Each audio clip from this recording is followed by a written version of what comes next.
également être employé à tous les travaux que la souveraine ordonne pour ses jardins de Trianon, et en particulier un édifice qui malheureusement a disparu mais qui devait être très étonnant.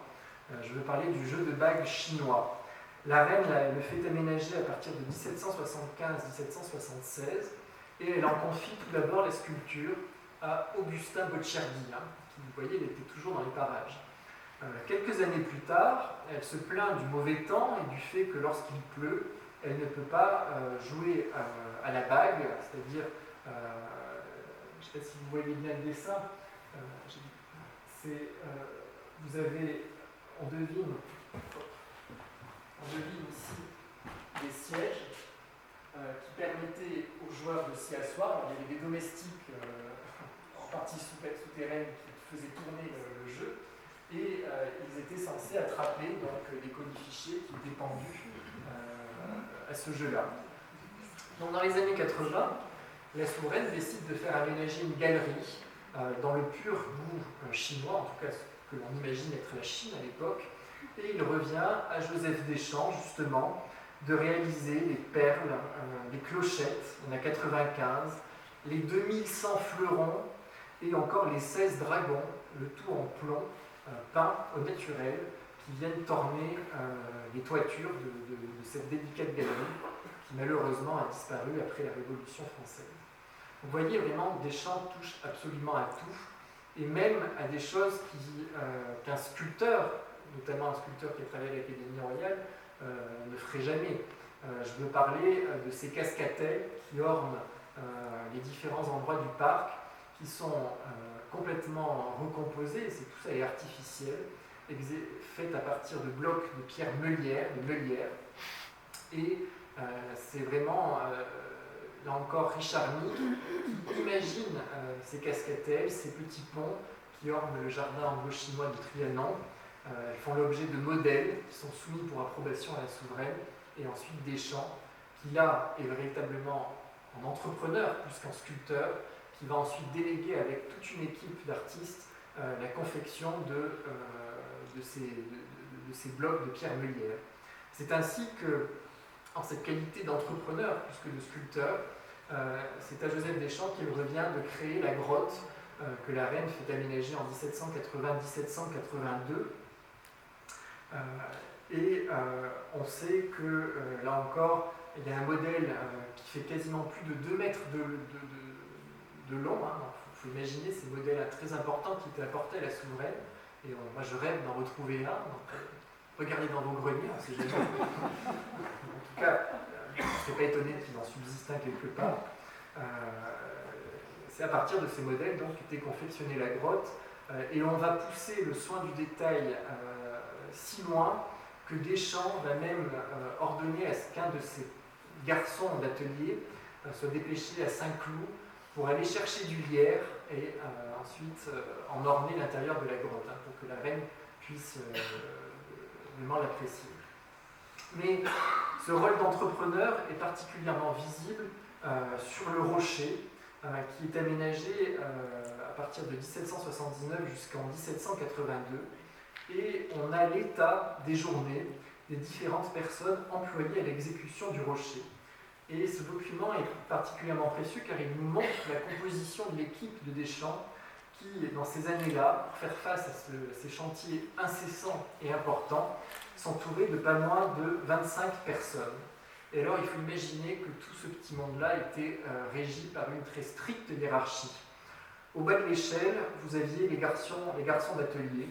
qui étaient payés 30 deniers la journée. Typiquement, ce sont ceux qui vont à Saint-Cloud chercher du lierre ou qui sont rémunérés, je cite, pour ramasser de la mousse qui permettra ensuite de confectionner les maquettes pour Marie-Antoinette. Vous voyez, on avait un soin du détail qui était absolument extravagant. Ensuite, au-dessus d'eux, on avait 13 tailleurs de pierre, comme leur nom l'indique, qui étaient chargés de dégrossir les blocs de pierre, qui ensuite, au fur et à mesure de l'avancement des travaux, étaient remplacés par des limousins. Limousins, leur nom trahit leur origine géographique, qui pourraient s'apparenter à des maçons, et c'est vraisemblablement eux qui étaient chargés d'agencer les blocs de pierre qui ont permis la confection du rocher non loin du belvédère. Au-dessus d'eux, Joseph Deschamps était entouré de 5 compagnons sculpteurs qui étaient payés 6 livres par jour. Vous voyez, on est bien loin des garçons d'atelier. Et parmi eux se détache le nom de Pierre Cartelier, qui est un sculpteur qui aura une carrière très importante, notamment durant la Révolution française, mais surtout sous la Restauration, et même jusqu'à la fin de la Restauration. C'est à lui que l'on doit la statue équestre qui orne l'entrée du château. Joseph Deschamps, quant à lui, en tant que sculpteur entrepreneur, c'est vraiment sous ce titre-là qu'il signe ses mémoires pour travaux, était payé 18 livres par jour. Donc vous voyez, la hiérarchie était quand même très stricte et les rétributions s'en ressentaient. Et en sa qualité d'entrepreneur en chef, il est extrêmement présent à Trianon, puisque on voit qu'il est resté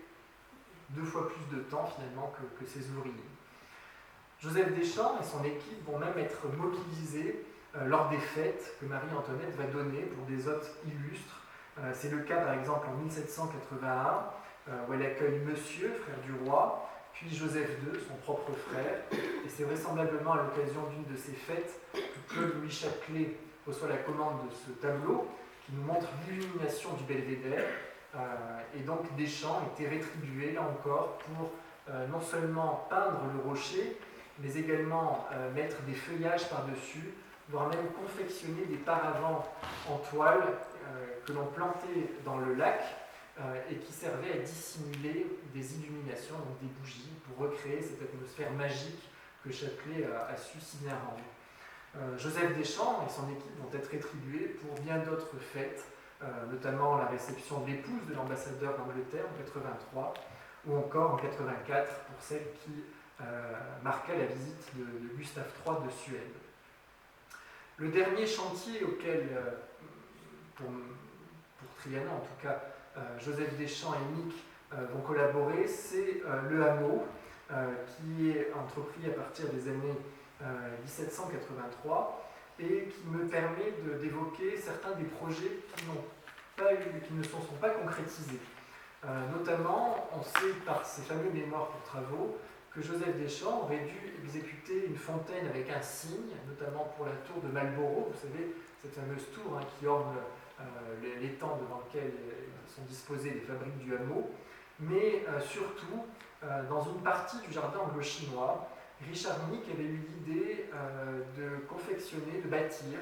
une fabrique, une ruine, nous dit-il, dédiée à Apollon,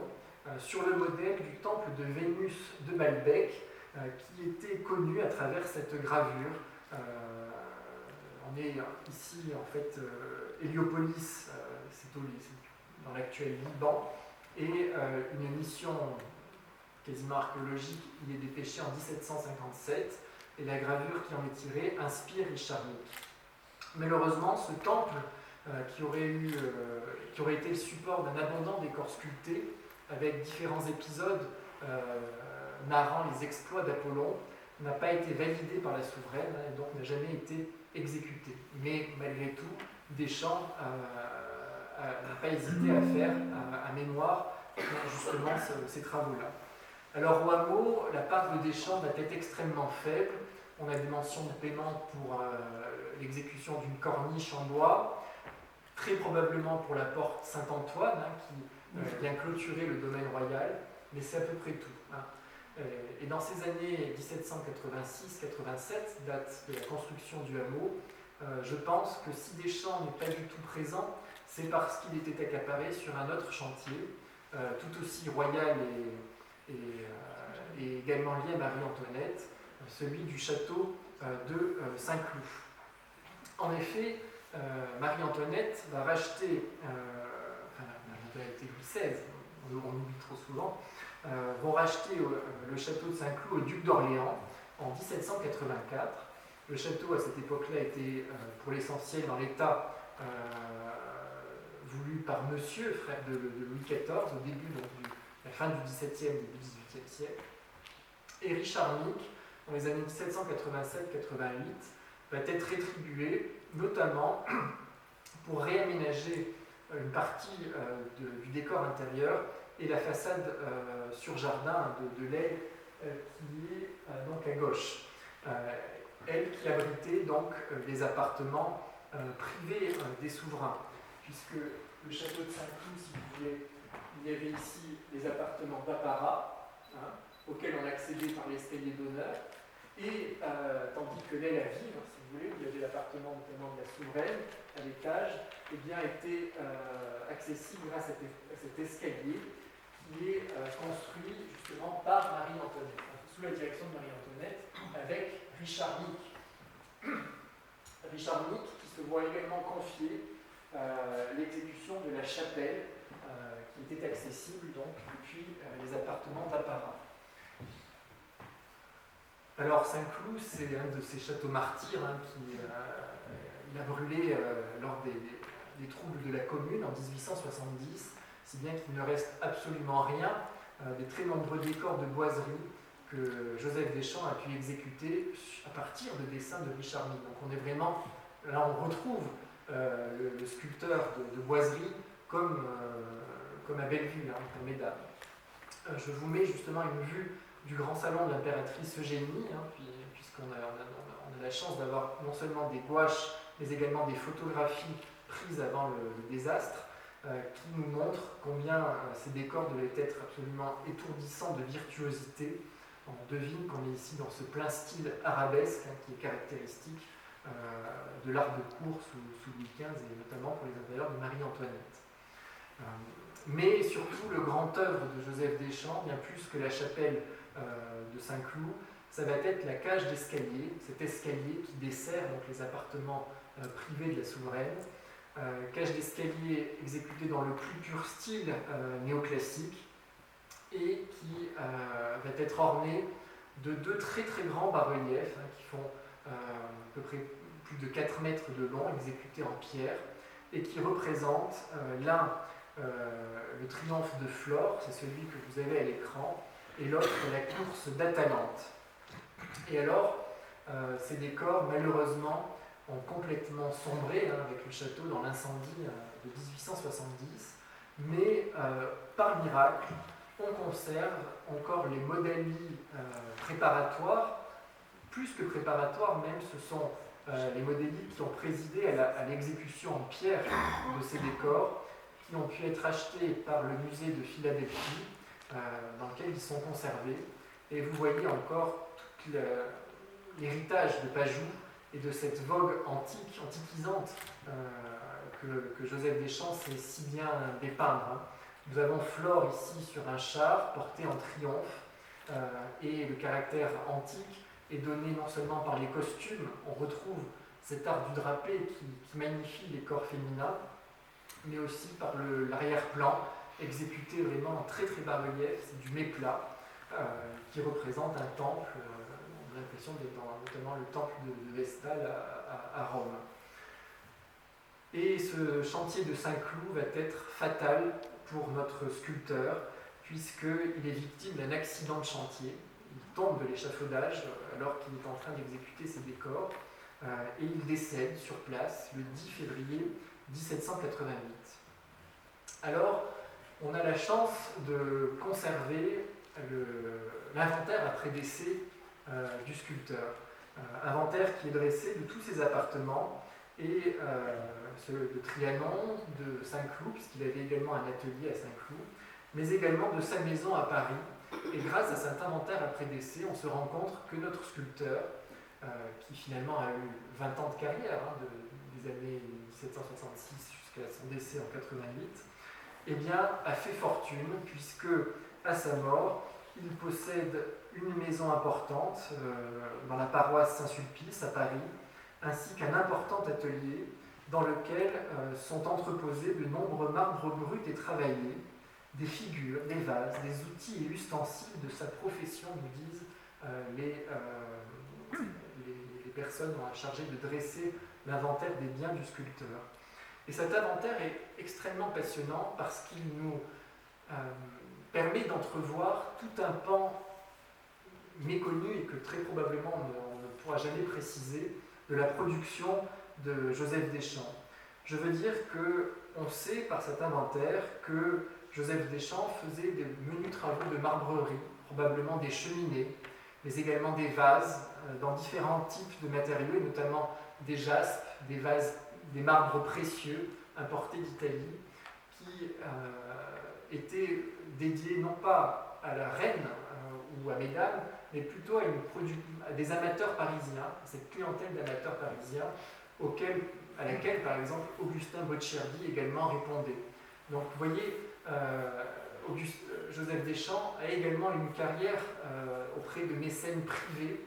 que malheureusement on ne peut qu'entrevoir grâce à cet inventaire, parce que les sources sont extrêmement lacunaires, et surtout parce que tous ces objets décoratifs de collectionneurs, des vases, des urnes, des petits autels portatifs en marbre précieux, eh bien, n'étaient pas signés par les artistes, et qu'aujourd'hui on ne peut absolument pas les identifier dans la production.